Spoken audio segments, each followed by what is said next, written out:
नमस्कार, good morning everybody. आज फिर से नई ऊर्जा के साथ हम पढ़ रहे हैं कक्षा 12 की गणित का जो सेकंड टॉपिक है संयुक्त फलन के बाद प्रतिलोम फलन।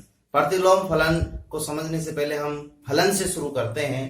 कल हमने पढ़ा कि जो फलन है f सच दैट किसी समुच्चय a से b में इस प्रकार से परिभाषित है कि fx बराबर x स्क्वायर। ये क्या है कि आप x किसी भी संख्या को रखेंगे तो उसकी इमेज उसका स्क्वायर होगी। तो मान लीजिए मैं समुच्चय लेता हूं a 1 2 3 और 4 और समुच्चय b ले लेता हूं मैं 1 4 9 और 16। तो यहाँ पे आप देखते हैं कि 1 का वर्ग 1 है, 2 का वर्ग 4 है, 3 का वर्ग 9 है और 4 का वर्ग 16 है। यानी यहाँ पे a का b के किसी ना किसी अवयव के साथ संबंध। यानी फलन में हमने क्या पढ़ा था कि a के प्रत्येक अवयव यानी इसमें कोई भी अवयव नहीं बचना चाहिए और इसके प्रत्येक अवयव की b में किसी ना किसी अवयव के साथ। जरूरी नहीं कि इसमें कोई अवयव नहीं बचे, इसमें एक्स्ट्रा अवयव भी बच सकता है, ये हमने फलन में पढ़ा था। और यहां पर देखा कि हमने 1 की इमेज क्या है 1 है, f2 जो आ रहा है वो आ रहा है 4, f3 आपके पास है 9 और f4 आपके पास आ रहा है 16। यानी एक की इमेज 1, 2 की 4, 3 की 9 और 4 की 16। ये आपके फलन इस प्रकार से ये इस समुच्चय में परिभाषित है। यानी प्रत्येक की इमेज। यहां इसको मैं वेन आरेख या आरेख द्वारा समझूं तो 1 2 3 4 1 4 9 और 16। तो यहाँ एक की इमेज 1, 2 की 2 4, 3 की 9 और 4 की 16 है। तो ये फलन इस प्रकार से परिभाषित हो गया कि वर्ग संख्या आ गया। तो क्या प्रश्न ये है कि प्रतिलोम फलन क्या है? ये तो फलन है किससे a से b में। तो प्रतिलोम फलन यानी उल्टा, प्रतिलोम का मतलब रिवर्स यानी इनवर्स, यानी फलन कहां से कहां परिभाषित होगा। पहली चीज तो आपको ये देखनी है, ये इसी कंडीशन के अंडर क्या है ये बता रहा हूं मैं। इसकी अवधारणा कॉन्सेप्ट को क्लियर आप कीजिए। ये मैंने फलन परिभाषित कर दिया किससे a से b में। तो क्या b से a में भी फलन परिभाषित हो सकता है? हो सकता है, लेकिन यहां पे कोई भी कंडीशन में हो सकता है, लेकिन अपन को इसी अंडर कंडीशन, कौन सी कंडीशन कि fx बराबर x स्क्वायर। तो उल्टा चले तो यहां पे क्या हो गया, इसका ये वर्गमूल है। ये वर्ग संबंध था कि 1 का वर्ग 1, 2 का वर्ग 4 और 3 का वर्ग 9 और 4 का वर्ग 16। तो यहाँ उल्टी संक्रिया, यहाँ सीधी संक्रिया वर्ग की, तो उल्टी वर्ग की क्या होती है आपके वर्गमूल होती है। तो आप देखते हैं कि 1 का वर्गमूल 1, 4 का वर्गमूल 2 और 9 का वर्गमूल 3 और 16 का वर्गमूल 4। यानी इसी कंडीशन के अंडर एक दूसरा फलन हम परिभाषित कर सकते हैं इसी कंडीशन में, वो है f इनवर्स। यानी यहां इधर से इधर चले तो वर्ग और इधर से इधर चले तो वर्गमूल का जो संबंध है वो ही क्या कहलाता है आपके प्रतिलोम फलन। इसकी आवश्यक कंडीशंस क्या है वो तो हम देखेंगे। तो यहाँ पे आपने देखा कि प्रतिलोम फलन क्या हो गया, f बराबर जो समुच्चय में मैं देखूं तो 1 आप डिनोट करते हैं, 2 4, 3 9 और 4 और 16। ये संबंध आपके फलन है। तो इसका इनवर्स फलन इसी कंडीशन के अंदर, तो यहाँ पे आपके आ जाता है इसका उल्टा 1 1 ही रहेगा और इसका 4 का 2 और 9 का 3 और 16 का 4। तो ये इसका प्रतिलोम फलन आ गया। यानी प्रतिलोम फलन में 1 की इमेज 1, 4 की इमेज 2, 9 की इमेज 3 और 16 की इमेज 4 हो गई। ये इस प्रकार से f इनवर्स आ गया, यानी ये प्रतिलोम फलन आपको प्राप्त हो गया।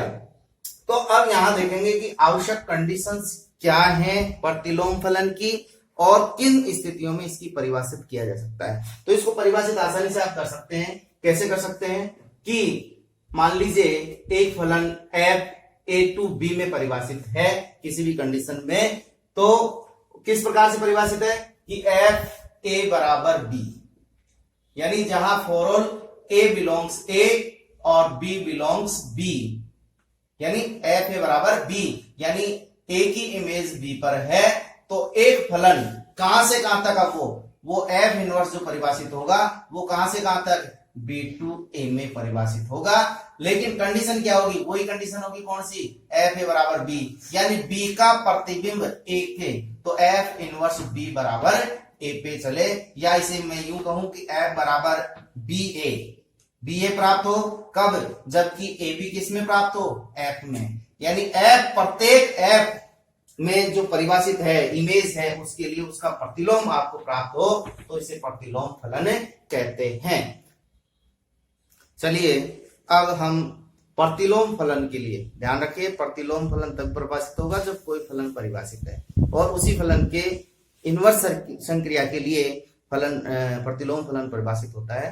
तो प्रतिलोम फलन के लिए क्या क्या कंडीशन है वो हम देखते हैं। मैं एक बार 3 वेन आरेख बना रहा हूं मैं। फर्स्ट ये 1 2 3 4 और ये ए बी सी और ये डी। तो यहाँ पे कोई भी फलन परिभाषित है, किस प्रकार से परिभाषित है, ये इस प्रकार से परिभाषित है, ये ए समुच्चय और ये बी समुच्चय और ये नंबर 1 पे मैंने ये लिया है। नंबर 2 पे मैं लेता हूं, ये ले लेता हूं 1 2 3 4 ए बी सी और डी, या 3 ले लेता हूं, ये 1 और 2, और थर्ड जो मैं ले लेता हूं वो ये ए बी और ये ए समुच्चय वही 1 2 3 4 और ये ए बी सी और डी, इसकी इमेज ये और ये बी में, और चौथा मैं ले लेता हूं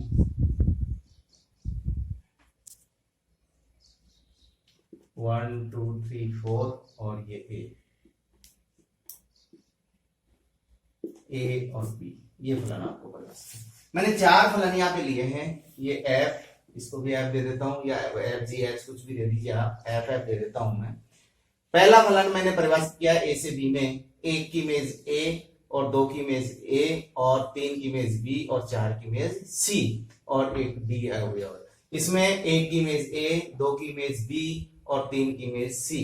इसमें 1 की इमेज ए, 2 की इमेज बी, 3 की इमेज सी और 4 की इमेज डी रखी है मैंने, और इसमें चारों की इमेज यानी एक अचर फलन आपके सामने है। प्रश्न ये रखता हूं मैं क्या कि इनमें से प्रतिलोम फलन, ध्यान रखिए प्रतिलोम किसी फलन का ही होता है, और प्रतिलोम फलन यानी फलन ही है वो, लेकिन उसकी उल्टी संक्रिया के लिए है। तो उल्टी संक्रिया के लिए कैसे, जब अपन इसकी बात करते हैं, ये फलन तो परिभाषित है किससे, ए से बी में, तो इसका प्रतिलोम कहां से कहां परिभाषित होगा, बी से ए में होना चाहिए, और उसे एफ इनवर्स डिनोट करते हैं अपन। तो यहां हम देखते हैं कि क्या परिभाषित होगा, फलन की परिभाषा से हम देखते हैं। फलन की परिभाषा क्या थी कि ये फलन एफ ए से बी में परिभाषित है, तो ए का प्रत्येक अवयव यानी 1 2 3 चारों किसी ना किसी अवयव के साथ यहां संबंध होना चाहिए। यहाँ 4 इसमें, लेकिन ये दोनों की इमेज 1 है, 3 की इमेज बी है और 4 की इमेज सी है, डी यहाँ पे बच रहा है, इसकी कोई भी इमेज नहीं है, तो फलन तो परिभाषित है। तो यहां हमने देखा कि फलन ए से बी में तो परिभाषित है। अब उसी कंडीशन को रिवर्स करके हम बी से ए में प्रतिलोम फलन परिभाषित करना चाहें, यानी ए का प्रतिबिंब जो है वो 1 और 2 होगा, जो कि फलन में परिभाषा में नहीं आता है, क्योंकि एक अद्वितीय अवयव से संबंध होना चाहिए, जबकि यहाँ पे 1 और 2 से है। दूसरी बात इसमें कि डी जो बच रहा है, डी का कोई भी प्रतिबिंब इसमें नहीं आ रहा है, यानी डी एक ऐसा अवयव बच रहा है जिसका कोई प्रतिबिंब ए में नहीं है, इसलिए इसमें प्रतिलोम फलन बी से ए में परिभाषित नहीं होगा। नंबर 2 पे हम चलते हैं कि फलन एफ जो है ए से बी में परिभाषित है, क्योंकि एक की इमेज एक की इमेज ए, 2 की इमेज बी और 3 की इमेज सी है, तो परिभाषित है फलन, और एक ही है ये फलन।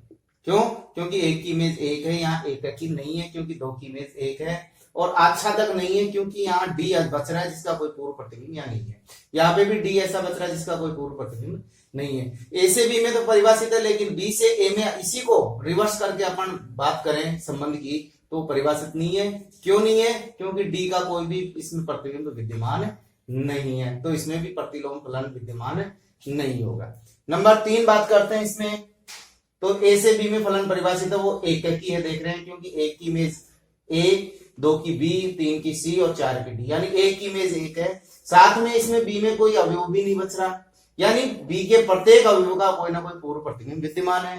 तो जब फलन बी से ए में हम परिभाषित करें एफ इनवर्स, तो प्रत्येक का प्रतिबिंब इसमें विद्यमान है, तो इसमें एफ इनवर्स आपके परिभाषित होगा। इसमें बात करें तो इसमें देखिए ए से बी में तो फलन परिभाषित हो सकता है, लेकिन बी से ए में नहीं होगा, क्योंकि यहाँ सबकी इमेज ए है, तो ए की इमेज चारों नहीं हो सकती, क्योंकि अद्वितीय अवयव से बी का होना चाहिए, जो कि नहीं है। तो यहाँ पे एक कंडीशन निकल के आती है कि फलन एफ का प्रतिलोम फलन बी से ए में परिभाषित होने के लिए आवश्यक कंडीशन ये होनी चाहिए कि फलन एक एफ जो है वो एककी होना चाहिए और आच्छादक भी होना चाहिए, तभी बी का प्रत्येक अवयव ए के अद्वितीय अवयव से जो एफ इनवर्स के अंतर्गत परिभाषित होगा। तो यहां आपने कंडीशन समझ ली कि कोई भी फलन एफ का प्रतिलोम फलन अस्तित्व में होगा, कब? जबकि फलन एफ एककी आच्छादक होगा, ये निश्चित कंडीशन है। अगर एककी आच्छादक नहीं है तो उस फलन का प्रतिलोम फलन आप परिभाषित नहीं कर सकते। फलन तो परिभाषित है, तो एफ का प्रतिलोम का अस्तित्व कब होगा? प्रतिलोम परिभाषित होगा कब? यदि पहला कंडीशन एफ क्या है? एककी फलन है, नंबर 2 आच्छादक फलन है, तब ही ये होगा, अन्यथा नहीं होगा। अब हम इससे रिलेटेड कुछ एग्जांपल्स हम देखते हैं, प्रतिलोम फलन हम फाइंड करते हैं, कैसे ज्ञात करेंगे। तो यहां पे प्रतिलोम फलन परिभाषित करने के लिए मैं एक एग्जांपल लेता हूं, उस एग्जांपल के बतौर फिर हम बात करेंगे कि फलन एककी है या आच्छादक है। तो यहां पर मैं एक समुच्चय लेता हूं ए, 1 2 3 और 4, और समुच्चय बी लेता हूं मैं 2 5 10 और 17, और एक फलन एफ परिभाषित करता हूं मैं कहां से कहां तक? ए टू बी में। इसमें ए टू बी में। तो फलन किस प्रकार से परिभाषित किया मैंने? एफ एक्स बराबर एक्स स्क्वायर प्लस 1, यानी ये फलन ए से बी में इस प्रकार से परिभाषित है कि पहली संख्या का वर्ग करके उसमें एक जोड़ दो तो बी का अवयव से संबंधित होना चाहिए। तो एफ इनवर्स ज्ञात करना, अपने को क्या ज्ञात करना है? F inverse. एफ इनवर्स ज्ञात करने के लिए पहले अपन एफ ज्ञात करें, किसकी इमेज किसके साथ है, फिर ये देखें कि एककी और आच्छादक है या नहीं है, और अगर एककी आच्छादक है तो उसका प्रतिलोम क्या होगा। तो यहां पे मैं इसको समझा रहा हूं, पहले वेनारेक से सीधा सीधा देखते हैं अपन। तो यहाँ पे पहले मैं F1 रखता हूं, क्योंकि इनकी सबकी इमेज होनी चाहिए, इन सबका प्रतिबिंब बी में होना चाहिए। तो यहाँ F1, तो ये परिभाषा क्या है? 1 का स्क्वायर प्लस 1 बराबर 2 आ गया, यानी 1 की इमेज 2 आ गई आपके। फिर F2 फाइंड कर रहा हूं मैं, तो 2 का स्क्वायर प्लस 1 बराबर 2 दूनी 4 और 1 5, यानी 2 की इमेज क्या आ गई? 5 आ गई। और F3 मैं ज्ञात कर रहा हूं, तो 3 का स्क्वायर प्लस 1 बराबर 9 और 1 10, और F4 में ज्ञात कर रहा हूं, तो 4 का स्क्वायर प्लस 1 बराबर 4 4 16 और 1 17, यानी 4 की इमेज 17 आ गई। यानी प्रत्येक अवयव यहां पे अगर मैं वेनारेक यहां खींचूं तो ये ए और ये बी, अच्छी तरह समझना, 1 2 3 4 और ये 2 5 10 और 17। तो यहां देखें 4 की 17, 3 की 10, 2 की 5 और 1 की 2। फलन एककी है, बिल्कुल दिख रहा है आपको, एककी है। आच्छादक है क्योंकि बी का कोई भी अवयव नहीं बच रहा जिसका कोई पूर्व प्रतिबिंब नहीं हो, यानी प्रत्येक फलन का अवयव जो है समुच्चय का अवयव फलन के अंतर्गत किसी ना किसी की इमेज है। तो इसको एफ को आप कैसे लिख सकते हैं? क्रमित युग्म के रूप में 1 2, 1 की इमेज 2, 2 की इमेज 5, 3 की इमेज 10 और 4 की इमेज 17, यानी आपके पास ये फलन आ गया। अब इसका इनवर्स एफ इनवर्स अगर आपको ज्ञात करना है तो एक क्या आता था, तो इसी कंडीशन के अंदर जो परिभाषित होगा कैसे होगा? देखो यहां 2 की इमेज क्या होनी चाहिए? 1, यानी इसको उलट दो क्रमित युग्म को, 2 1 फिर 5 2, इसको भी उलट दिया, 10 3 और 17 और 4, ये एफ इनवर्स। परिभाषित क्यों था? ये वैनारिक से आपको पता है कि एक इमेज एक है, इसका कोई अवयव नहीं हो रहा, बच रहा है, इसका कोई अवयव ऐसा नहीं है जिसकी इमेज पूर्व प्रतिबिंब नहीं हो, इसलिए एक ही आच्छादक है और एक ही आच्छादक होने पर एफ इनवर्स हो गया प्रत्येक का। और इसका जस्ट उल्टा कर दो, तीर ये है वैनारिक में तो इधर लगा दो और वो फलन परिभाषित हो जाएगा। ये तो अपन ने वैनारिक के रूप में देखा।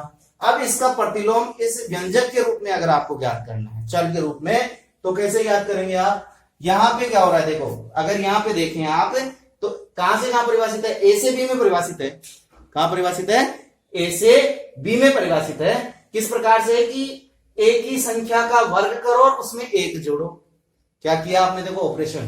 फलन प्रतिलोम को समझने के लिए इसको लॉजिक को समझिए कि आपने क्या किया, ए के अवयव में ए वर्ग किया और वर्ग करके एक जोड़ा तो बी का अवयव आपको प्राप्त हो गया। अब आप उल्टा चलेंगे तो क्या करेंगे? देखो पहले जोड़ा है आपने, क्या किया है? उल्टा चलेंगे, इधर से चले, अब इधर से चलो। देखो इसका संक्रिया बनानी है। पहले जो भी राशि है उसमें से एक घटाओ। मान लीजिए x है तो x में से क्या कर दो आप? एक घटा दो। और यह क्या किया? वर्ग, तो इसका वर्गमूल ले लो। उल्टा चला ना आपने, पहले वर्ग किया फिर प्लस किया, तो पहले इधर से चलेंगे तो पहले माइनस करो एक और फिर उसका वर्ग है तो वर्गमूल ले लिया। तो यहां देखिए ये एफ इनवर्स कैसे परिभाषित करेंगे? अगर आपको निकालना है तो आप क्या करेंगे? इनवर्स निकालने के लिए आप क्या करेंगे? एफ एक्स को किसी वाई के बराबर मान लेंगे, जहां वाई किसका अवयव है? बी का, और एक्स किसका है? ए का। जब इस फलन को इधर ले जाऊंगा मैं तो ये एफ इनवर्स वाई कहलाएगा और एफ इनवर्स वाई बराबर क्या आएगा? एक्स आएगा। क्या आएगा? एक्स आएगा। और ये कैसे फाइंड करेंगे अपन? देखिए एक्स स्क्वायर प्लस 1 बराबर वाई माना अपन ने, वाई माना है ना, क्या माना है? वाई। तो यहाँ पे किसकी वैल्यू फाइंड करनी है अपने को? एक्स की। तो यहाँ पे एक्स स्क्वायर बराबर क्या हो गया? Y minus 1। तो एक्स बराबर क्या हो गया? Under root Y minus 1। Plus किया क्योंकि सारे अवयव धनात्मक हैं, तो यहाँ पे जब एफ वाई है तो वाई के टर्म में तो क्या हो गया? Y minus 1। और अगर इसको एफ इनवर्स एक्स लिखेंगे आप तो ये भी क्या हो जाएगा? वो अंडर रूट वाई माइनस 1। अब इसको देखो एफ इनवर्स, अब इसका किसके लिए निकालेंगे? 2 के लिए। फिर क्या निकालेंगे? एफ इनवर्स 5 के लिए और एफ इनवर्स 10 के लिए और एफ इनवर्स किसके लिए? 17 के लिए। तो क्या किया अपन ने? अंडर रूट 2 माइनस 1 बराबर 1 आ गया। अंडर रूट 5 माइनस 1 बराबर 4, 4 का वर्गमूल 2 आ गया।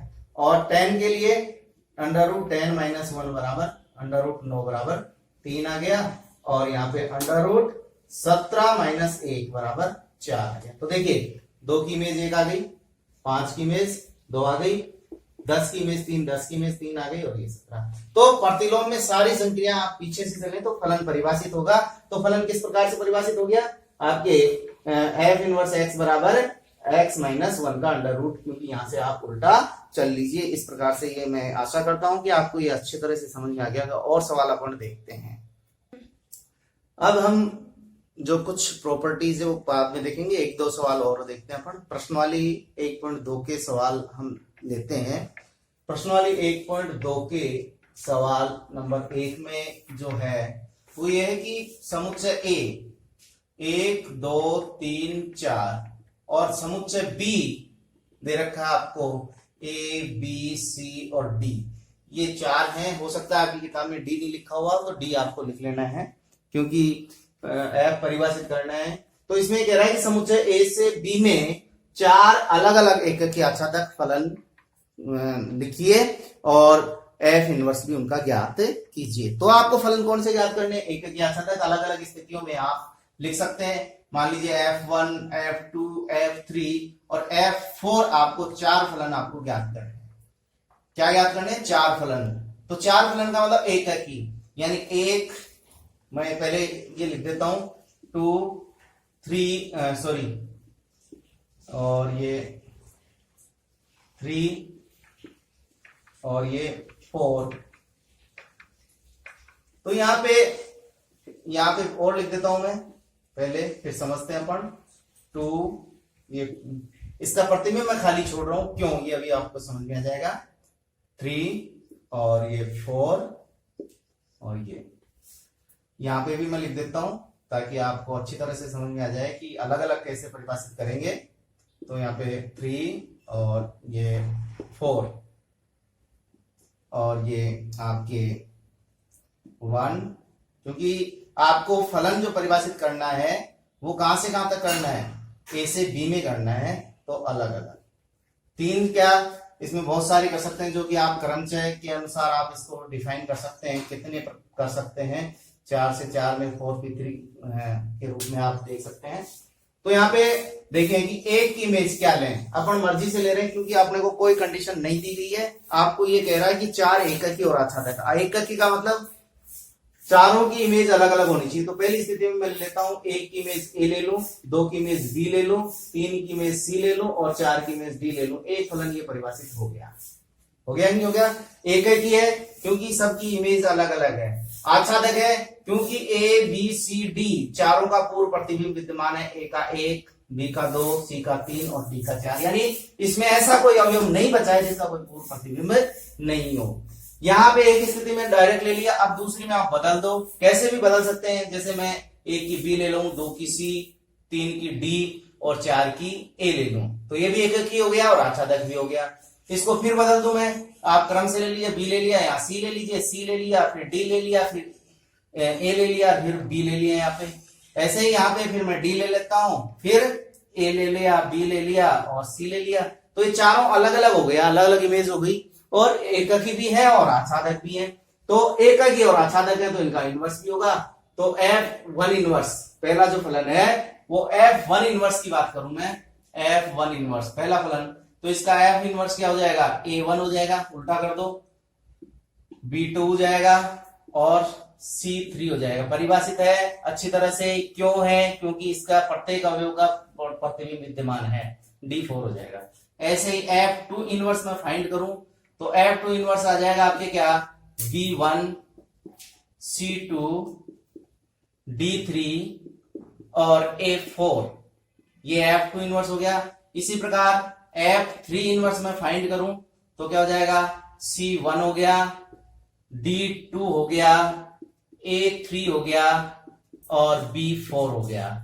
ऐसे ही मैं F4 इनवर्स सब परिभाषित है क्योंकि एक एक आच्छादक है, तो D1 हो गया और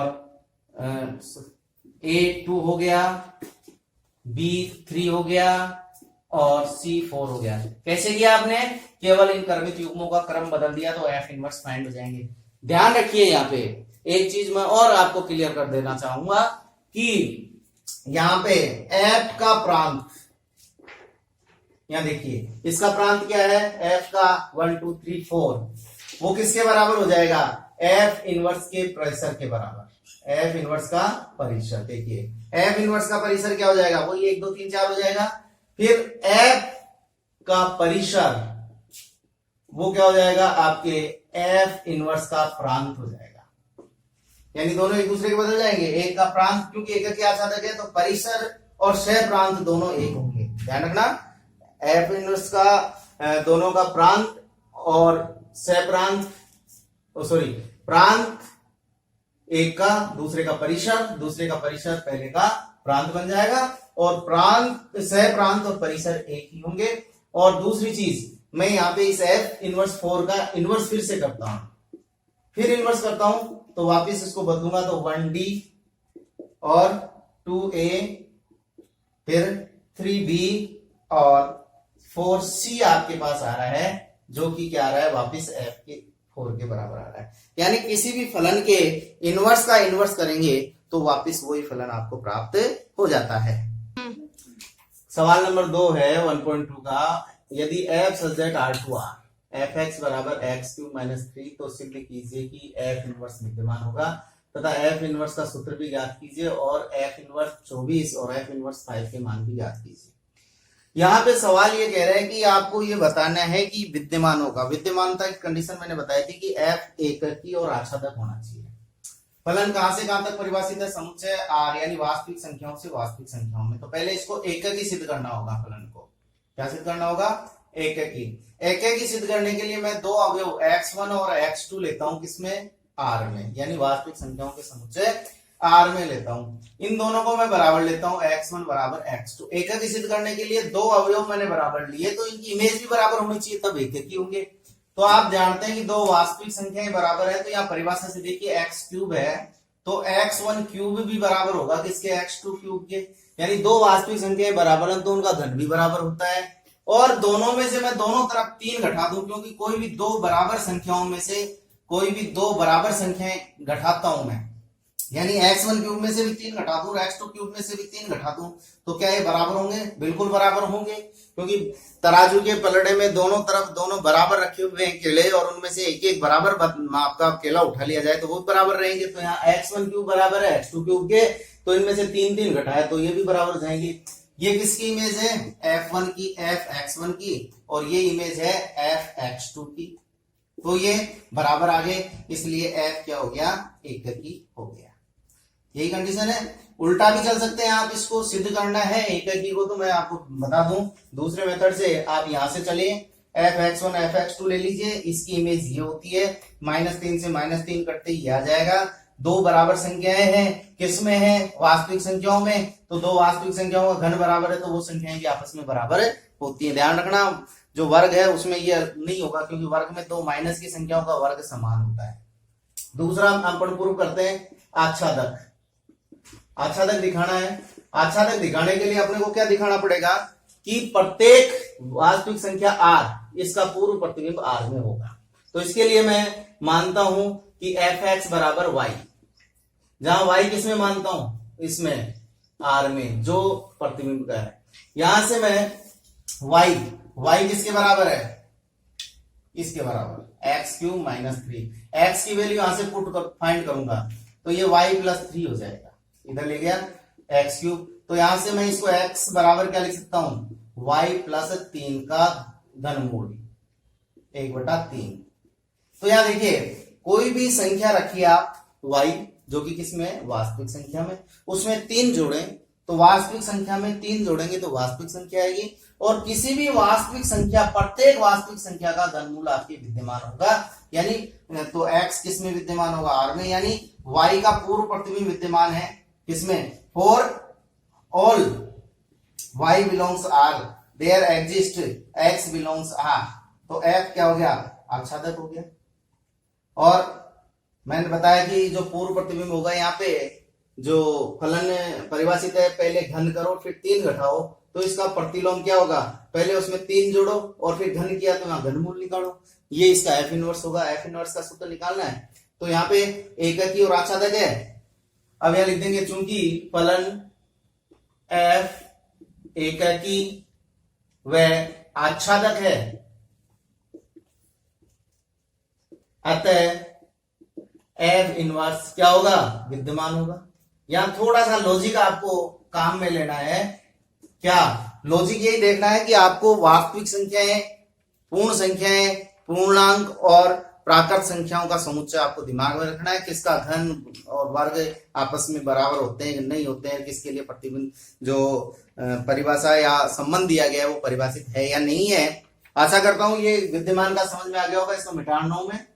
अब अपने को f इनवर्स का सूत्र ज्ञात करना है। सूत्र का मतलब वही निकालना अपने को, f इनवर्स। तो इसके लिए मैं वही लेता हूं, सूत्र फाइंड करने के लिए f(x) बराबर मैं y मान लेता हूं। क्या मान लेता हूं? y। और f(x) क्या दे रखा आपको? x³ - 3, जहां y किसका है? y belongs r और x belongs r। तो यहाँ पे x की वैल्यू फाइंड करनी है आपको। क्यों करनी है? क्योंकि f(x) बराबर आपने y माना है, तो x बराबर क्या आ जाएगा? f inverse y। यानी यहाँ f को इधर लेंगे तो f इनवर्स हो गया, यानी रिलेशन प्रतिलोम फलन का हो गया कि f इनवर्स y आपके पास किसके बराबर आ गया? x। तो यहाँ x की वैल्यू मैं फाइंड करूं तो कैसे करूंगा कि इस 3 को इधर ले जाऊंगा तो x³ बराबर क्या हो गया? y + 3। मैंने अभी बताया था कि यहाँ माइनस है तो उस संख्या में क्या जोड़ो? 3 जुड़ गया। अब यहाँ इसका क्या करना है? x की वैल्यू फाइंड करनी तो घनमूल निकालना इसका। तो y + 3 का अंडर रूट हो गया, तो सॉरी अंडर रूट क्या की पावर 1/3 या घनमूल हो गया। इसको आपको f इनवर्स y दे रखा तो y की टर्म में आ गया क्या? f इनवर्स y बराबर घनमूल ऑफ y + 3 का। तो यहाँ पे आपको f इनवर्स x फाइंड करना है, तो यहाँ पे क्या रखना है अपने को? x प्लस 3/1/3 ये सूत्र आ गया आपके किसका, एफ इनवर्स का। अब आपको फाइंड करना है क्या, एफ इनवर्स 24। अब आसानी से जब ये फाइंड हो गया तो आप एफ इनवर्स, इसको दूसरे तरीके से मैं बताऊंगा, तो एफ इनवर्स 24 आपको याद करना है। तो अंडर रूट एक्स की जगह 24 रखा प्लस 3 और cube root, sorry under root नहीं क्यूब रूट, यानी 3 का मतलब 1/3 होता है, या इसको ऐसे लिखूं 27 की घात 1/3 और 27 का घनमूल होता है 3, आप जानते हैं। एफ इनवर्स 5 की बात कर रहा है तो आप इसमें रख दीजिए क्या, एक्स की जगह 5 प्लस 3/1/3, तो 8/1/3 यानी 8 का घनमूल आप जानते हो कि 2 का क्यूब, 3 से 3 कट के क्या आ गया 2, तो एफ इनवर्स 5 कितना आ गया आपके 2। इसे मैं अगले सवाल में दूसरे तरीके से भी एफ इनवर्स की वैल्यू जो है वो निकालना बताऊंगा। आशा करता हूं कि आपको बहुत अच्छी तरह से समझ में आ रहा होगा, क्योंकि ये टॉपिक एक प्योर मैथमेटिक्स का टॉपिक है, अप्लाइड मैथमेटिक्स का नहीं है, लॉजिस्टिक मैथमेटिक्स जिसे बोलते हैं उसका है, और इसे एक कठिन सा टॉपिक माना जाता है। तो मैंने ये टॉपिक इसलिए लिया है कि आपको अच्छी तरह से समझ में आ जाए। इस वीडियो को 1 बार 2 बार 3 बार, जितने समझ में नहीं आए तब तक आप बार बार देखते रहिए, क्योंकि ये लॉजिक है, थोड़े से लॉजिक इसमें हटके होते हैं। तो कोई भी समस्या हो तो संपर्क कर सकते हैं। निःशुल्क पढ़ें, अच्छा पढ़ें और रेगुलर पढ़ें। धन्यवाद।